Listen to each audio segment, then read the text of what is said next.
Сегодня Казань вновь проживает эмоции большого футбольного праздника. Улицы столицы окрасились в красно-синие и сине-голубые цвета, фирменные у «Зенита» и ЦСКА. Зенит! Зенит! ЦСКА! Все спешат на Ак-Барс-арену, здесь тысячи людей единым потоком устремились к стадиону. Из-за футбола усилены меры безопасности. У арены ограничили продажу алкоголя и парковку личных авто. Для удобства болельщиков подъезжали специальные автобусы-шаттлы. Судя по нашему опросу, здесь вся Россия, но питерцев и москвичей ожидаемо больше. Ой, ЦСКА — это наша любовь, это наша жизнь. Мы за него всю жизнь болеем. Любимая команда и мой любимый клуб, и мой любимый город. Так что, если я люблю, значит победят. Любая игра в суперфинале интересна, неважно с кем, неважно когда.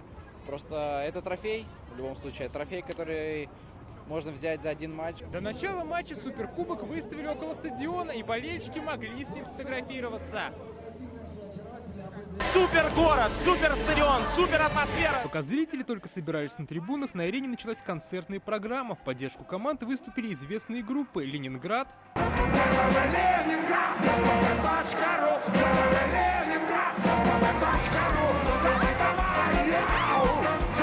и «Монгол» Шуудан.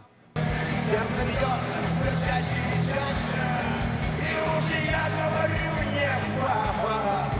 Казань уже успел соскучиться по таким масштабным мероприятиям. Каждый выход артистов сопровождали бурными овациями. Впрочем, как появление на газоне игроков легендарных команд. Трибуны смолкли, когда над Ак-Барс-ареной зазвучал гимн России. Его исполнила Эльмира Калимуллина.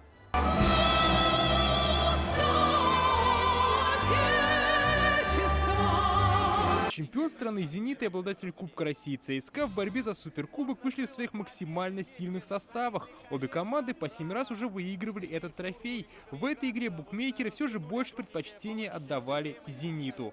В итоге встреча прошла в упорной борьбе. Чаще воротам соперника угрожали армейцы. Основное время игры завершилось со счетом 0-0. Победитель и обладатель Суперкубка определился в серии пенальти. Здесь точнее оказались футболисты «Зенита».